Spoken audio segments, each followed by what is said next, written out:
Welcome, everyone, to this episode of the Level Cap Podcast, where I suddenly become very energetic and we talk about level 99 games, all things otherwise, or games otherwise.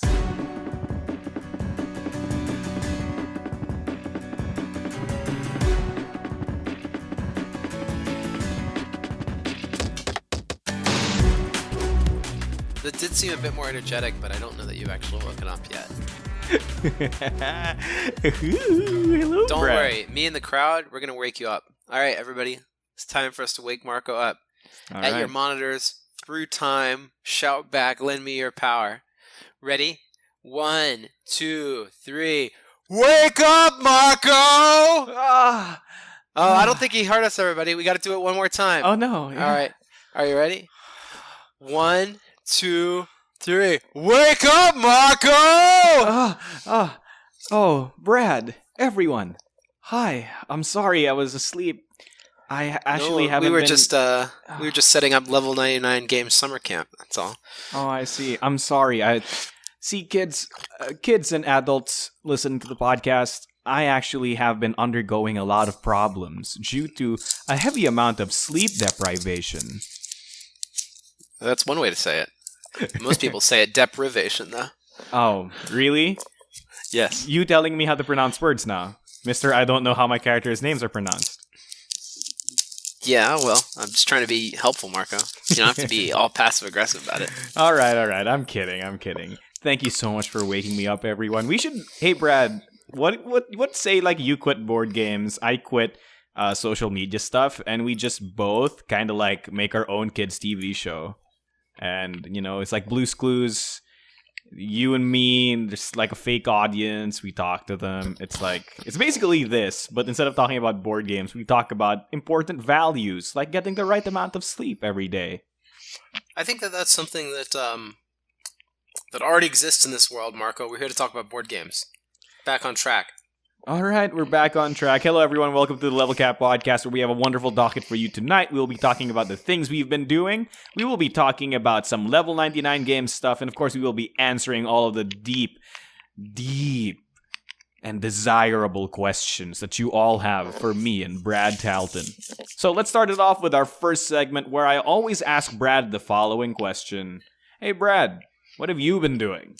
I have been doing a lot of work recently. Uh-oh. I've been working. So recently I decided to take a more data-driven approach to running level 99 games. And so to start this off, I put out a marketing survey so I can kind of figure out who's playing our games, what games they like, what they want us to make in the future.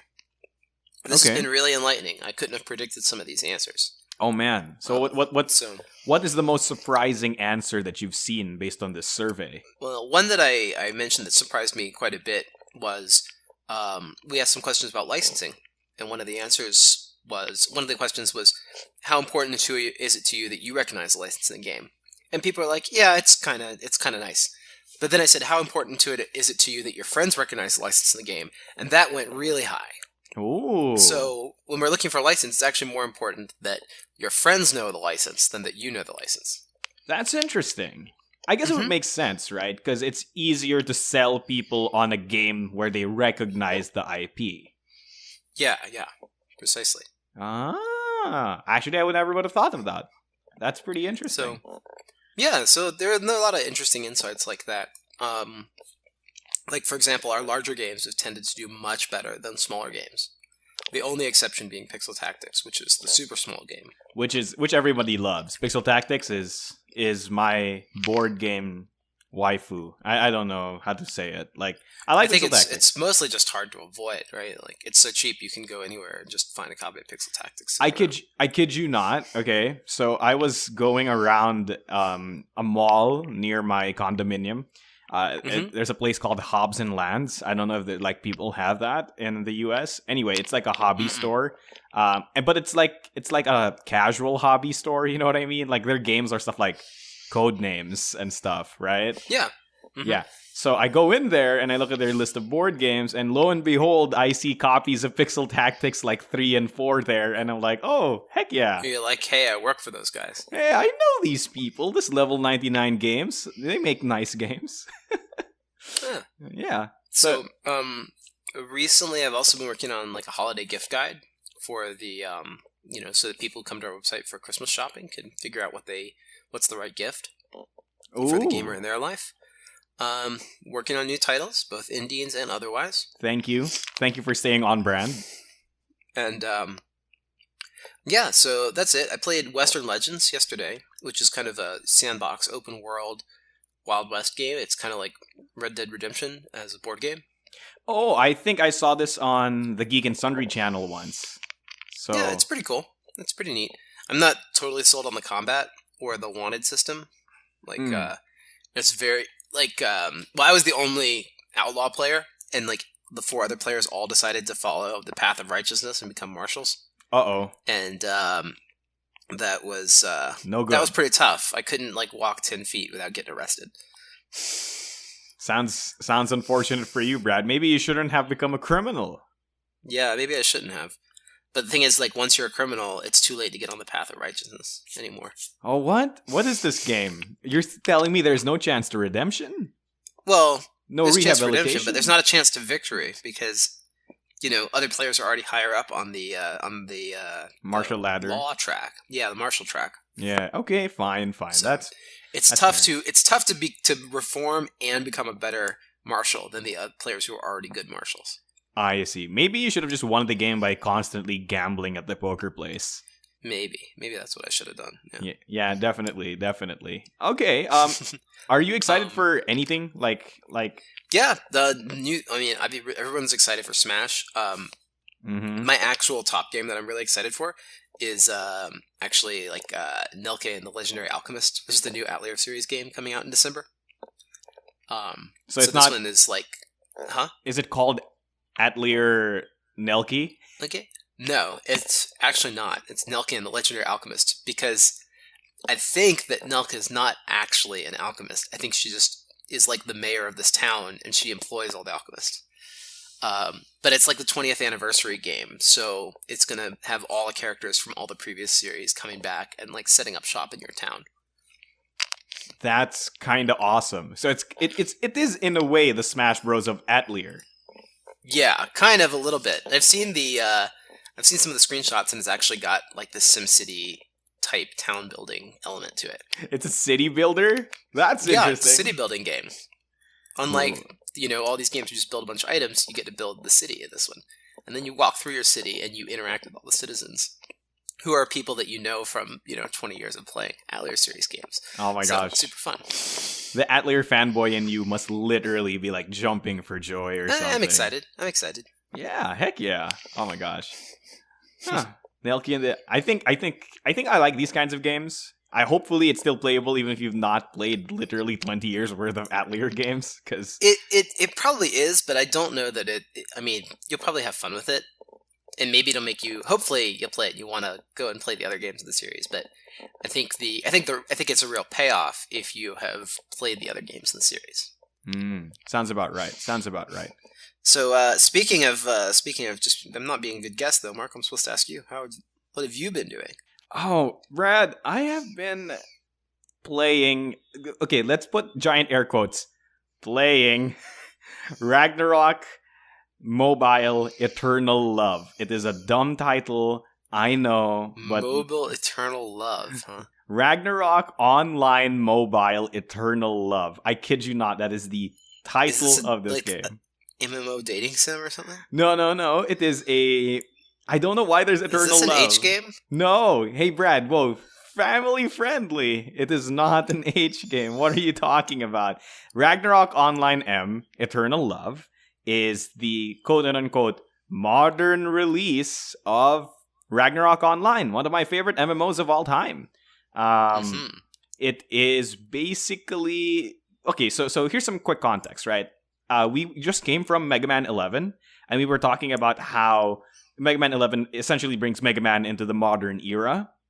So Ragnarok Online M Eternal Love, yes, I will say the full title every time, It's sort of the modernization of the Ragnarok that.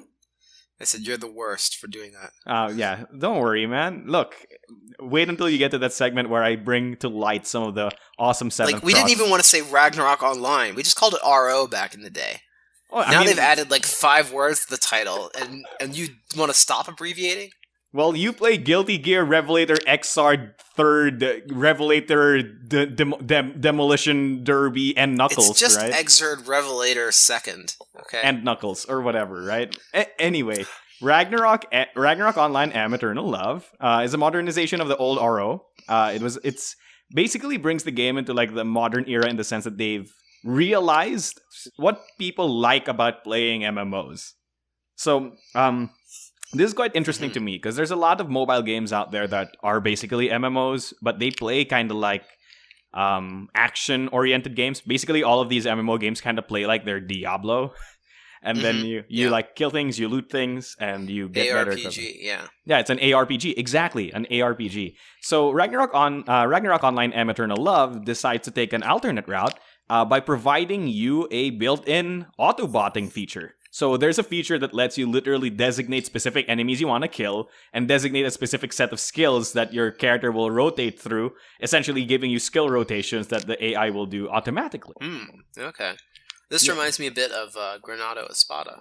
Oh, it is kind of like Granado Espada, right?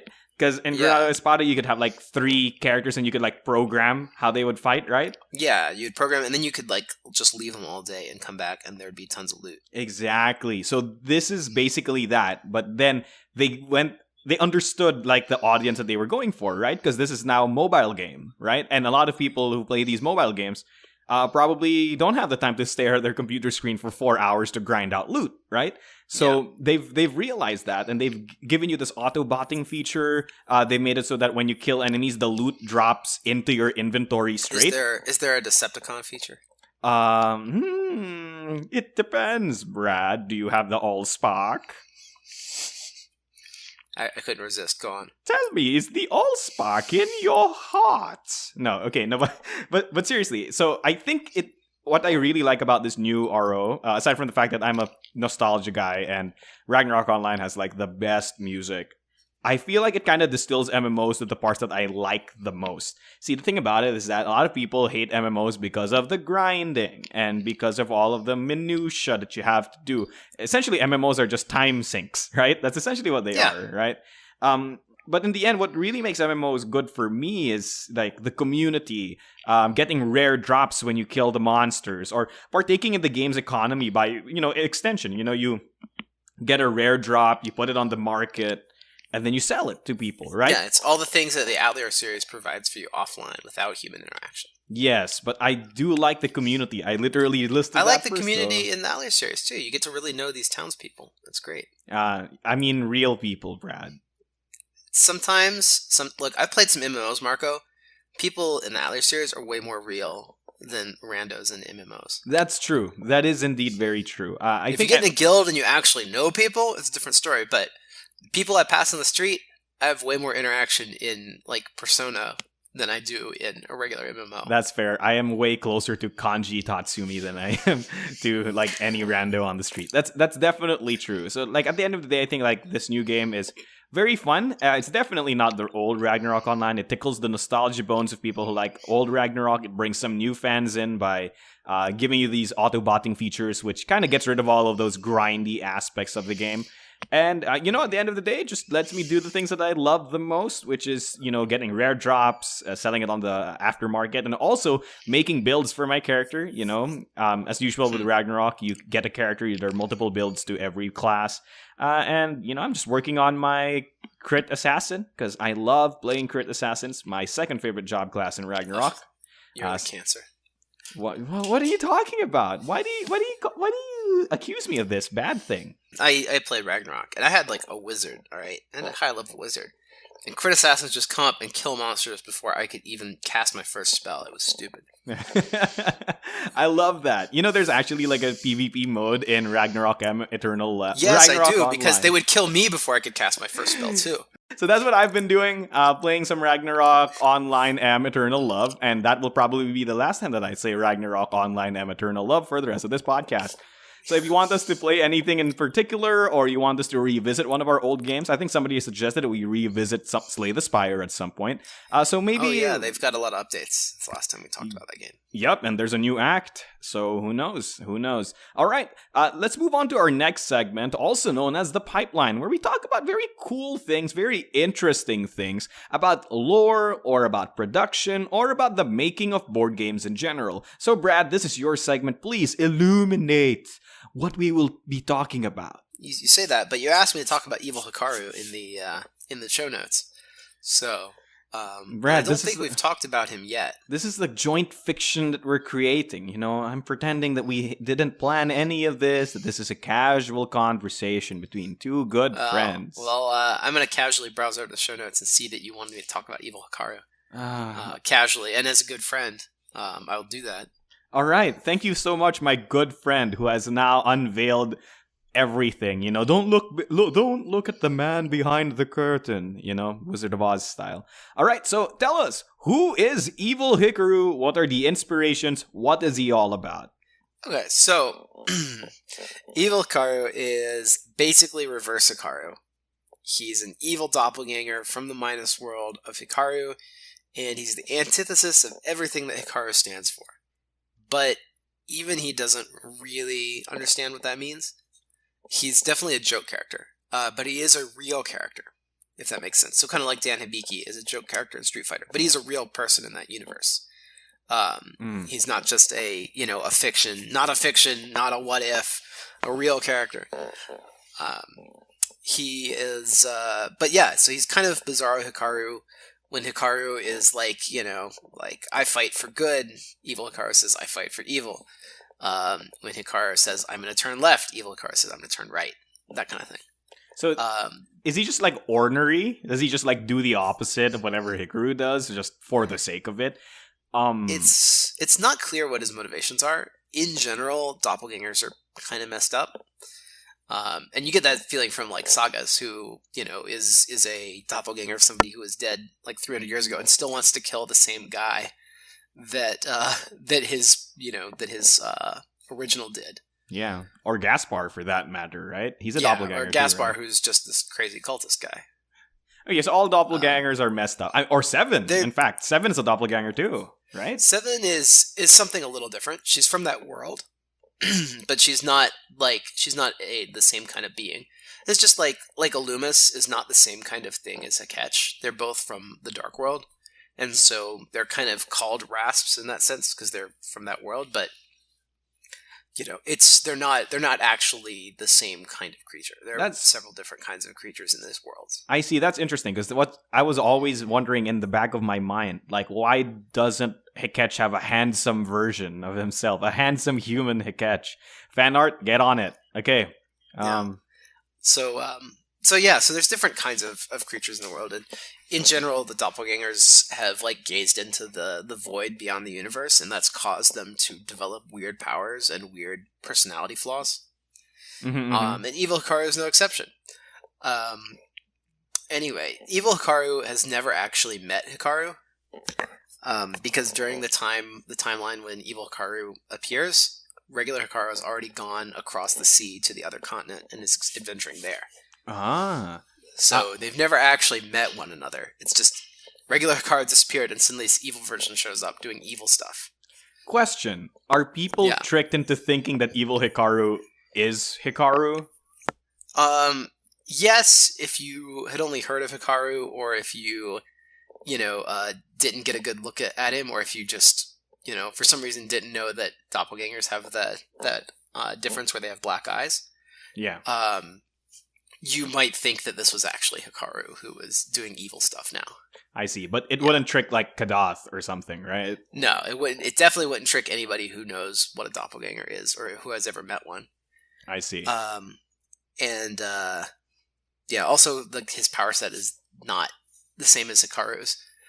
Hikaru has elements, but Evil Hikaru actually only has evil. He doesn't have real elements. He just makes these fake elements out of evil.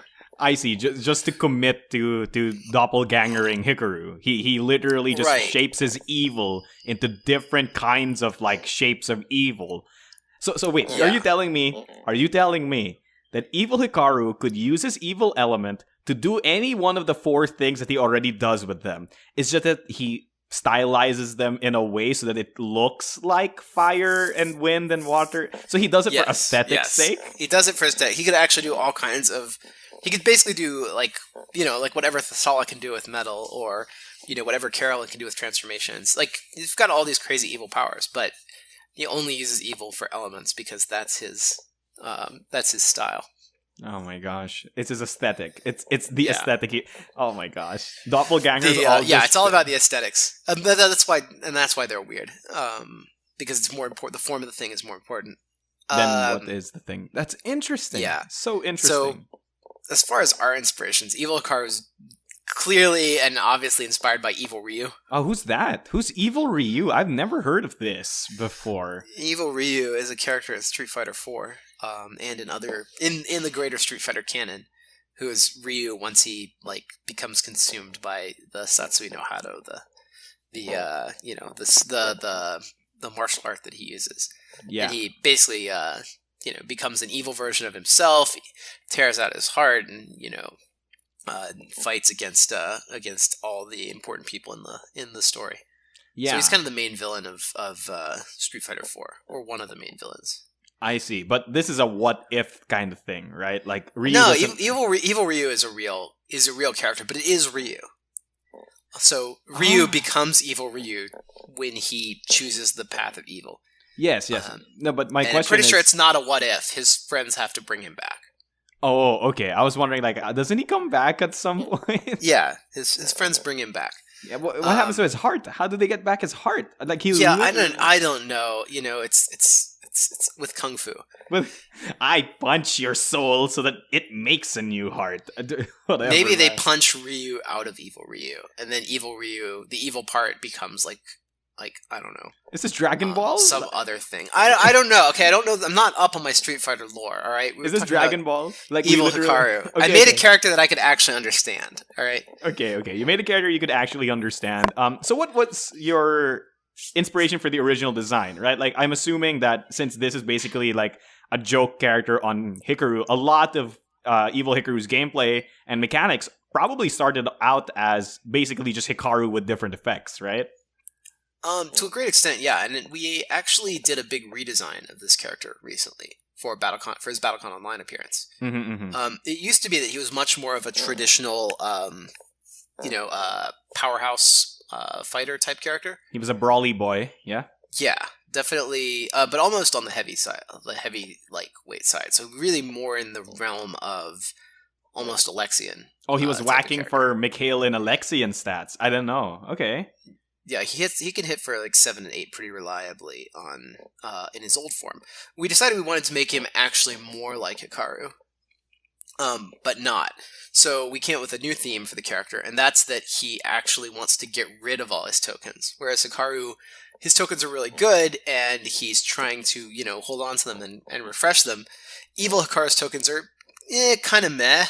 And he really just wants to get rid of them because his styles get better the fewer tokens he has left. Yes. But he can't control the recovery triggers. They're all pretty robust recovery triggers, so it can be difficult to avoid getting your tokens back.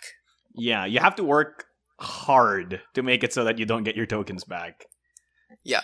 So that's the updated paradigm for Evil Hikaru, and that's been testing really well. People have really enjoyed him online. And I'm really happy with the changes that have been made to the character. I think personally, I really like this playstyle. I'm not sure if it was intentional or not, but whereas Hikaru seems to be a very simple character with a lot of small nuances to them, right? Mm-hmm. Basically, Hikaru's tricks all come in the form of implicit effects. It doesn't explicitly state on the card, do this thing and this special thing happens with Hikaru.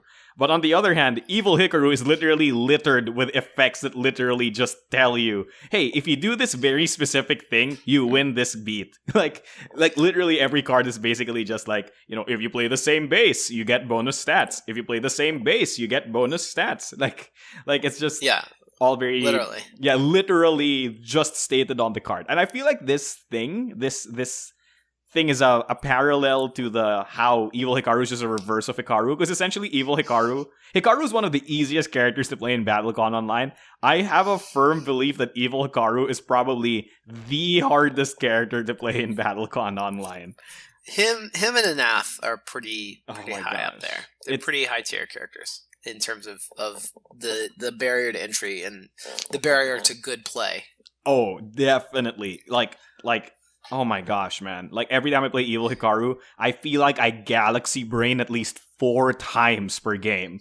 And, like, after playing 5 games in a day, I literally got a migraine. Like, oh no, maybe I should stop, like, trying to play this character too optimally.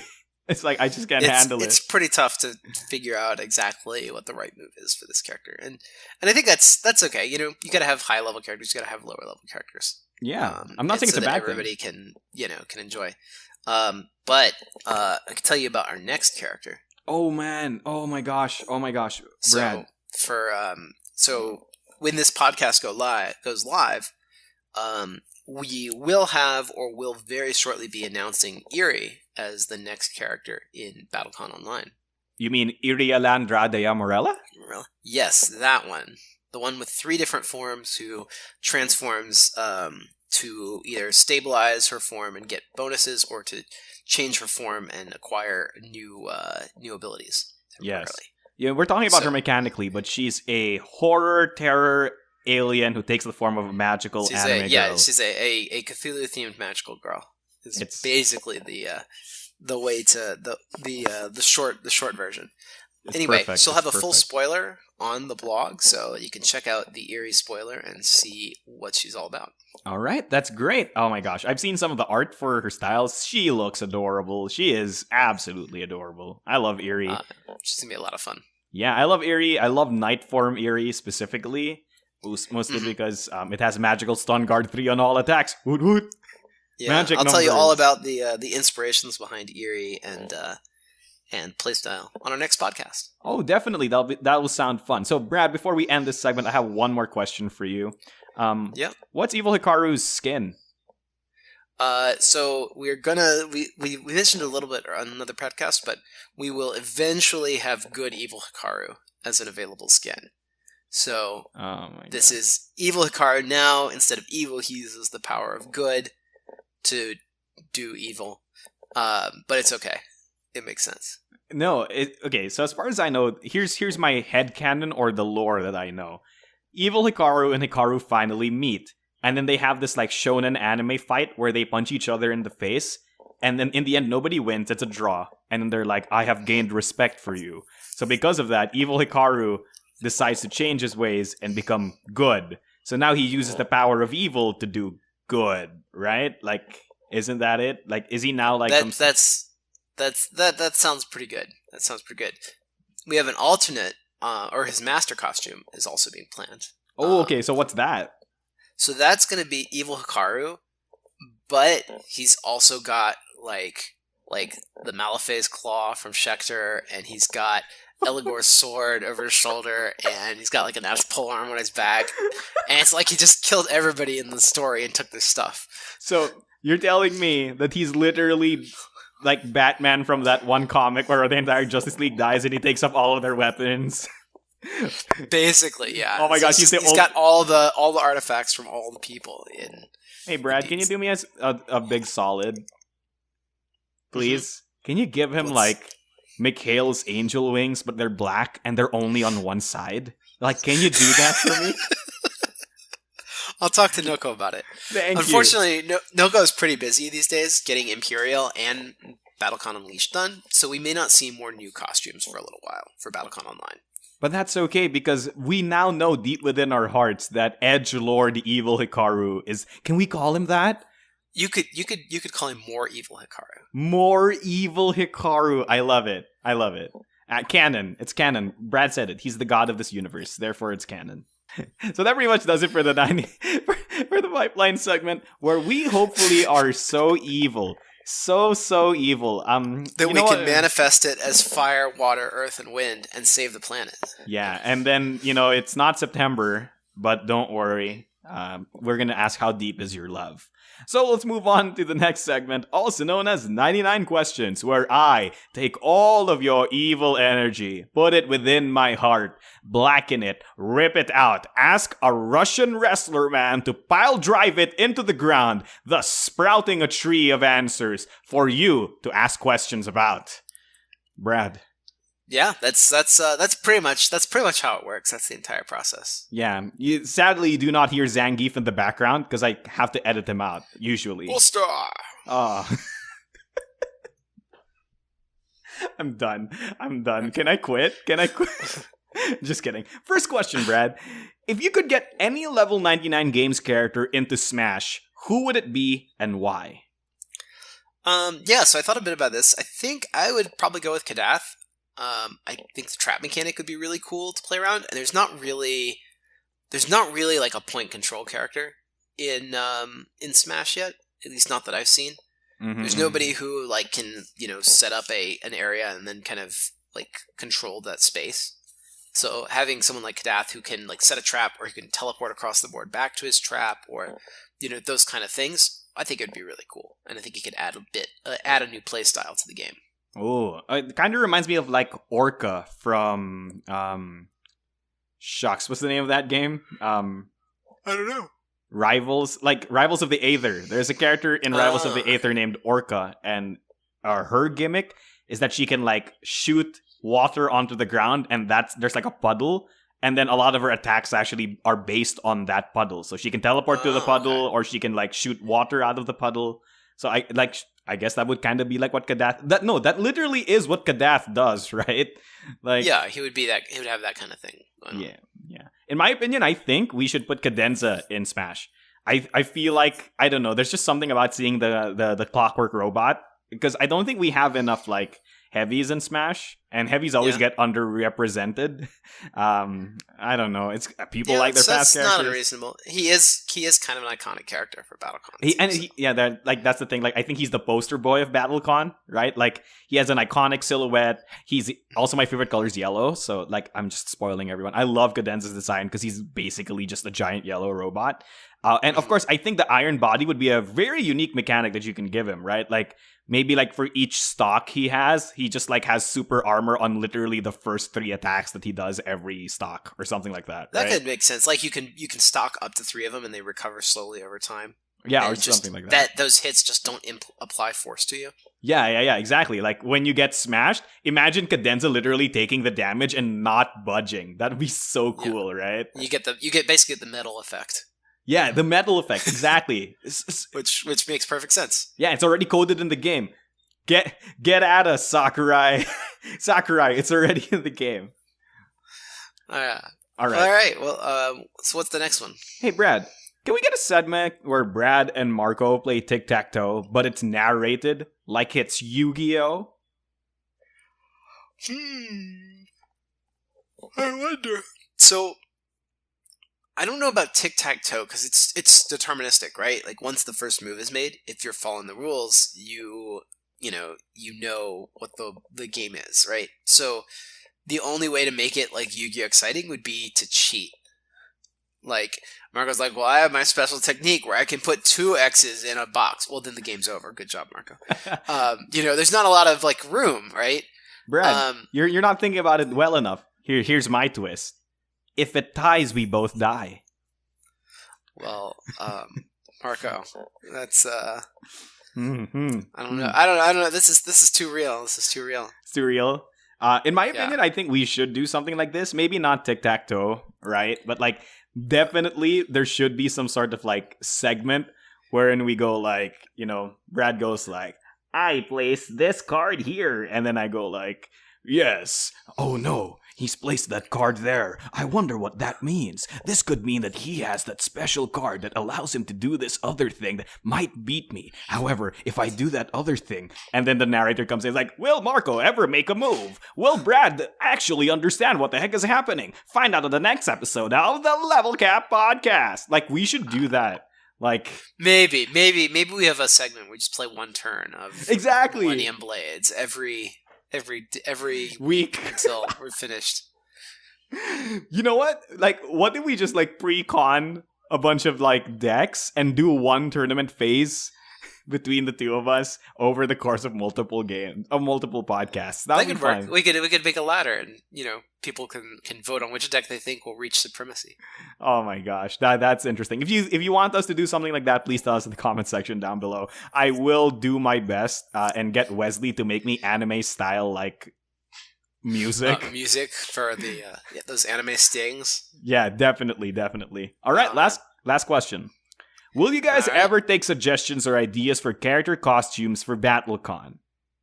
Well, yeah. So suggestions are always welcome. We don't use everything we get, but for example, like Surf's Up Caesar was a fan suggestion that we're going to go through with.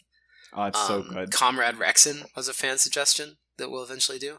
Oh, really? So there are a lot of costumes that were not concepted by me. Yeah. You're always welcome to make a suggestion. We may or may not use any of these suggestions, but we appreciate them. We definitely take them, right? And if you want to like strong arm Brad into your suggestion, you could always just win worlds. Yes, that's another option. You can win worlds, and one of the world's prizes for Exceed and for BattleCon is a costume. Yeah, for any of the characters that you brought on your team, right? Yep. Yeah. Well, really, you can pick anyone. It's okay. Oh, really? Have to bring them on your team. Yeah. Oh, okay. That's interesting. So this is why Tatsumi has like more skins than everyone. I think that's just because everyone likes Tatsumi. And because Charles keeps bringing her. That too. Yeah. He's only done like one costume for her. So. Oh, that's fair. We need to get Tatsumi into BattleCon Online, though, so that people can play with all these other costumes. Because I think she's got at least 2 that haven't been released in other formats. Yeah, like the ninja one, right? Where she's like in a kimono and like Juto is like a shinobi. She's got a ninja one. She's got like a beach costume. She has a beach costume? Yeah, it's like Ganguro Tatsumi, and it's like the Japanese Ganguro fashion. Oh, okay, that's. She's got this judo backpack and pigtails. Oh my gosh, it's super cute. So she's like, okay, yeah, I know exactly what you're talking about. Oh my gosh, I mean, it does fit. Tatsumi is. Wait, is Tatsumi Japanese? Now I'm losing my mind. She's Vietnamese, I think. I mean, well, the name is Vietnamese. I don't know about the character. The character is obviously from Sanghalim. Not from, in Indians, not from anywhere in our world. Tatsumi is from Sanghalim? Yeah. My worldview has been destroyed. I thought she came from she's like from a like race. the tropical islands. She's not really from the continent. Oh, okay, wait. Sanghalim has tropical islands? Yeah. What? Okay, they have some tropics. Oh my gosh, I can't wait to get my hands on that freaking Grand Chronicle so I can read up on all of this lore.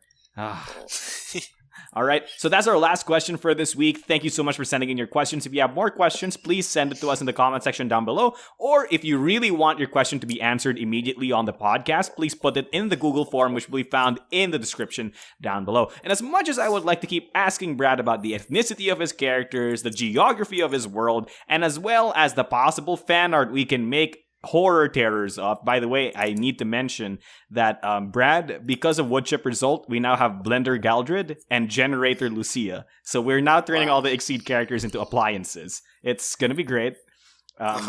Yes, Exceed 7th appliance store. It's gonna be beautiful. And you know what? I'm gonna commission fan art about it and send you like printed copies in frames. So as long as I get a rimless microwave. That's what I really want.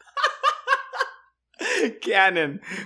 Microwave Remless is in. All right. Thank you so much for your suggestion, Brad. If you have any suggestions for 7th Cross character appliances, please put this in the comment section down below as well. It's the weirdest thing. Thank you so much for listening to this episode of the Level Cap Podcast. As usual, it has been me, your host, Marco Dos Santos, also known as Mechanic Critic, and with me has been my wonderful, wonderful co-host, Brad Talton. And thank you so much for listening. If you liked this episode, please share it with a friend. And if you hated it, share it with an enemy. Without much else to say, don't forget your special action. And thank you, World of Indians. Thank you, and good night.